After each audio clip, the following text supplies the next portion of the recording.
They may be mega-dollar machines, but that doesn't mean they're not driven to the limit. There's an incident here already. Several cars, that Max Twig. Oh, the severity of it, unbelievable. After a bruising encounter at Eastern Creek Raceway, the Vodka Australian GT Championship heads to the fast and flowing Grand Prix layout of Phillip Island. Fresh from his dual victories in Sydney, David Wall is pressing on with his title defence as he leads a pack of well-balanced Porsches set to make the most of the picturesque island circuit. With plenty to prove after great speed in Sydney, Peter Hackett and the Lambo is keen to take the GT Championship win. But with a host of high horsepower Moslers and some big banging Vipers, the job will be far from easy. Throw in a driver with wits as quick as his driving skills, and we're in for an exciting encounter for round 4 of the Vodka Australian GT Championship.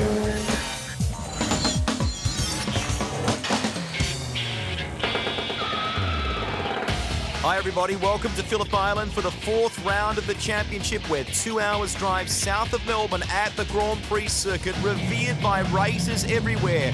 And Eric Banner has let his regular work in Hollywood take a back seat to follow his first love. Yeah, just out in the 996 again, so weekend at Phillip Island's always a lot of fun, so good to get out again. Well, I really love the Cup car, you know, it's a great car to drive, you know, the hard car to drive at sort of 10-10, so it's a really good challenge.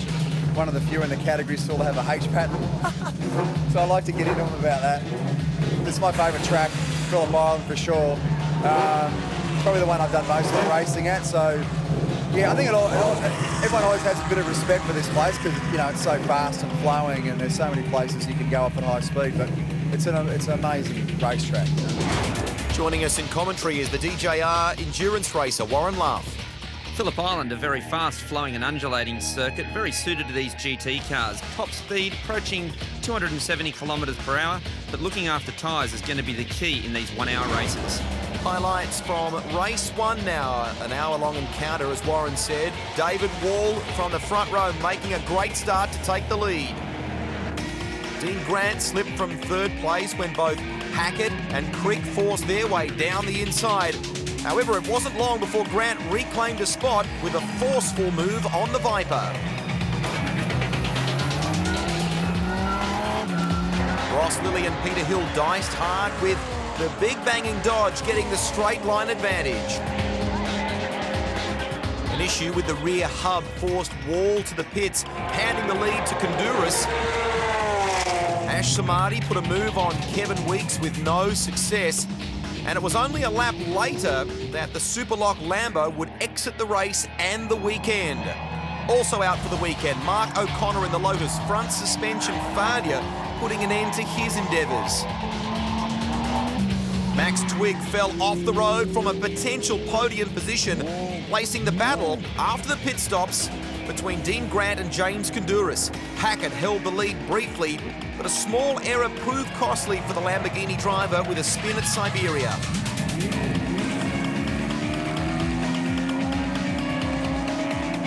Grant and Kondouris fought hard for the lead until the Porsche driver made a great outside pass at turn 4. Grant starting to struggle with problems with the paddle shift on his Mosler.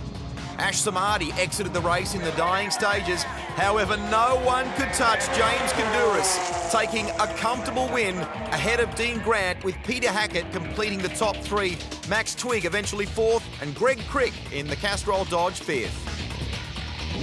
The race was fantastic. For us to get to the lead was a really tremendous effort. Looks like we got a slow puncture right front's 26 PSI, so that sort of gave us a spin and we just had to bring it home from there. So I'm really happy, but looking forward to race 2.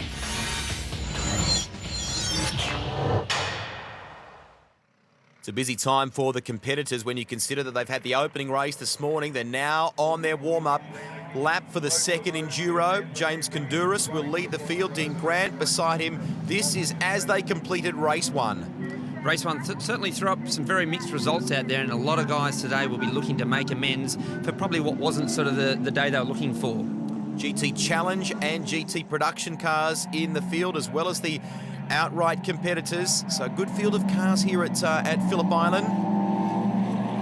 We see Mark O'Connor there, as mentioned earlier. Obviously, he's a non-starter in this race. Suspension dramas in the Lotus has put him out for the rest of the weekend. And the Melbourne Performance Centre team had a closer look at Grant's car, and they found some sort of air compressor problem with the paddle shift, which forced him to move back to the normal sequential in race 1. Hopefully that's sorted now. Rolling start here, James Konduras to the left of your screen. Dean Grant to the right, they control the field. Now they unleash all that horsepower. Konduras makes the jump. Peter Hackett looks like he's got a pretty reasonable start. Big speeds on the run to turn 1. Do it corner. Konduras leads. From Dean Grant, sideways is Peter Hill. Has there been some contact there with Peter Hackett, I think it was? They're on cold tyres through turn 1. Mark Cini takes evasive action, but has got some damage by the looks of it. Oh, wow, that's frightening at turn 1. Definitely looked like there was contact between the two Lamborghinis out there.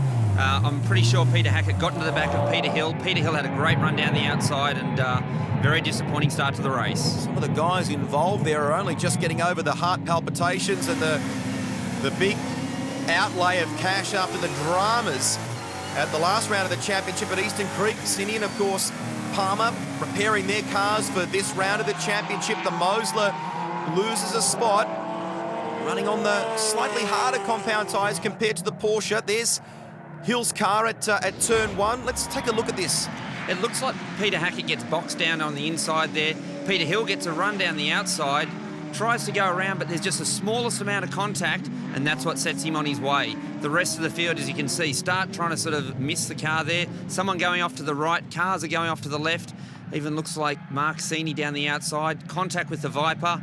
That's what does the front end damage to his car. Ron Harrop has been brought in to be the driving standards advisor for this round. Will they be having a closer look at this? The view from Peter Hill's car, and at that stage, Warren, all you'd be doing really is looking out the window, hoping no one hits you. You see, David Wall does everything he can to miss it. Even off the start, these cars are still going to be around about 240 kilometres an hour on the run down to turn 1, so a very frightening moment there. A break and back with more.